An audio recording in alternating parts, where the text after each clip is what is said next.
Let's play. You fight well. In the old style. Qué irónico. En Hollywood, Antonio Banderas se convirtió en el espadachín más seductor del mundo, con una voz rasposa y una mirada que podía derretir hasta el acero. Era el zorro, el amante latino, el forastero con alma de fuego. Pero antes de las máscaras, antes del látigo, hubo un niño en Málaga que soñaba con ser futbolista. Tenía apenas 14 años cuando una fractura en la pierna le robó ese sueño para siempre. Y en ese vacío, silencioso, devastador, apareció algo más fuerte: la necesidad de expresarse, de gritar con los ojos, de hablar sin palabras. La mayoría lo conoció con la espada en mano. Pocos supieron que fue Pedro Almodóvar quien lo descubrió primero, cuando todavía no sabía una sola palabra de inglés, pero ya sabía todo sobre el deseo, la melancolía y la furia que arde por dentro. Antonio era el símbolo latino que conquistó Hollywood, pero también era otra cosa: un actor trágico, contenido, casi europeo en su sensibilidad.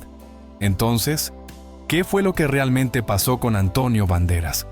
Acompáñame y dejemos que la pantalla se apague lentamente. Para entender a Antonio Banderas, tenemos que volver a Málaga, una ciudad andaluza donde el sol golpea fuerte, el acento canta y la pasión se lleva en la sangre. Antonio nació allí, en 1960, en una familia sencilla. Su padre era policía, su madre maestra de escuela. No había cámaras ni escenarios. Lo que había era fútbol. Antonio quería ser jugador profesional. Vivía para el balón. Hasta que a los 14 años, un mal paso lo cambió todo.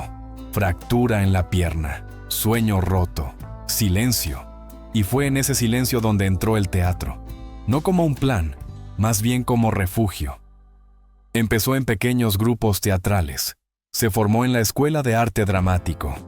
Caminaba por las calles con una mochila llena de libros de Lorca, de Shakespeare, y con una rabia silenciosa por dentro. Algo quería salir, algo necesitaba expresión. Esa infancia sin privilegios, esa adolescencia truncada por el dolor físico, fue lo que lo hizo distinto. Porque cuando Antonio actúa, no actúa para gustar. Actúa para sobrevivir, para hablar con el cuerpo cuando las palabras ya no bastan. Y eso no se enseña. Antes de que Hollywood lo bautizara como el latino irresistible, Antonio ya era algo mucho más complejo en su propio país. Fue Pedro Almodóvar quien lo vio primero. Lo encontró en los pasillos del teatro, con esa mirada entre tímida y explosiva. Le dio pequeños papeles, luego papeles más atrevidos, hasta que se convirtió en su actor fetiche. Películas como Matador, La Ley del Deseo y sobre todo Átame, 1989, no eran solo provocadoras, eran declaraciones emocionales, eran himnos para los que no encajaban. En Átame, Antonio interpretaba a un ex paciente psiquiátrico que secuestra a una actriz porno para que se enamore de él. Sí, así de Almodóvar. Pero detrás del escándalo del guión, lo que impactaba era la vulnerabilidad de Antonio. Recuerdo una escena. Él la mira, no con deseo, sino con desesperación de niño abandonado. No grita, apenas se mueve, pero su respiración, su postura, lo dicen todo. Era joven, sí, hermoso, sin duda, pero también era magnético, inquietante, frágil. Ahí, en ese cine español de los 80s, queer, marginal, valiente, nació el actor. Y aunque todavía no hablaba inglés, ya hablaba todos los lenguajes del alma. Hollywood lo esperaba con los brazos abiertos y con los estereotipos listos. El latino guapo, el amante apasionado, el bandido romántico. Antonio llegó sin saber inglés, pero con un lenguaje más poderoso, el del magnetismo. Su primer gran papel internacional fue en The Mambo Kings, 1992. No entendía todo lo que decía su personaje, pero lo sentía. Era la historia de dos músicos cubanos exiliados, y Antonio, con su acento espeso y su expresión dolida, se convirtió en símbolo de la nostalgia migrante. Luego vino Filadelfia, 1993. Al lado de Tom Hanks, interpretó a su pareja en una época donde ser gay en la pantalla aún era tabú. Antonio no necesitaba grandes monólogos. Bastaba su forma de mirar al personaje moribundo. Había ternura, había miedo, había amor. Pero el papel que cambió todo fue, sin duda, The Mask of Zorro, 1998. El traje negro, el látigo, la espada. De pronto, un actor andaluz se convertía en el héroe californiano más mítico del cine moderno. Y hay una escena, la del entrenamiento con Anthony Hopkins. Zorro viejo frente a Zorro joven. Antonio empieza torpe, impulsivo, moviéndose demasiado. Pero luego, algo se ajusta, un giro de muñeca, una pausa perfecta, y de pronto el alumno se convierte en leyenda. No era solo acción, era elegancia, era la forma en que se limpiaba el sudor con el dorso de la mano, la forma en que sonreía con los ojos, antes de atacar. Esa escena lo selló para siempre. Después vinieron Desperado, Once Upon a Time in Mexico, Original Sin, Spy Kids. En todas, Antonio fue más que un cuerpo bello. Fue emoción comprimida en movimiento. Y cuando le tocó prestar su voz al gato con botas en Shrek 2, 2004, logró algo que pocos actores logran: convertirse en icono, solo con su tono, con su ritmo, con su acento que ya no pedía permiso, sino que seducía al mundo entero.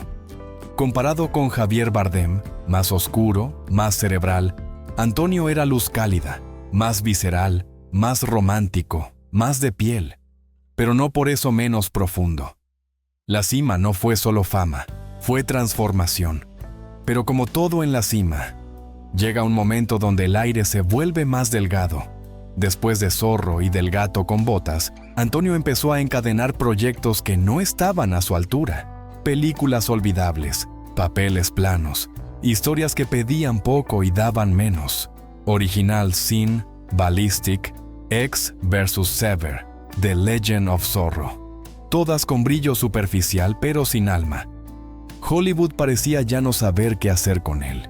¿Otro latino sexy de mediana edad? ¿Otro villano con acento? Los papeles dejaron de ser retos, se volvieron rutinas. Y mientras su carrera tambaleaba, su vida personal también entraba en zonas grises. Después de casi 20 años juntos, Antonio y Melanie Griffith se separaron en 2015. No hubo escándalo, pero sí nostalgia. Habían sido una de las parejas más queridas del cine, y de pronto ya no estaban. Y luego, en 2017, el corazón. Un infarto. El más silencioso de los enemigos. Antonio estuvo cerca, muy cerca de dejarlo todo.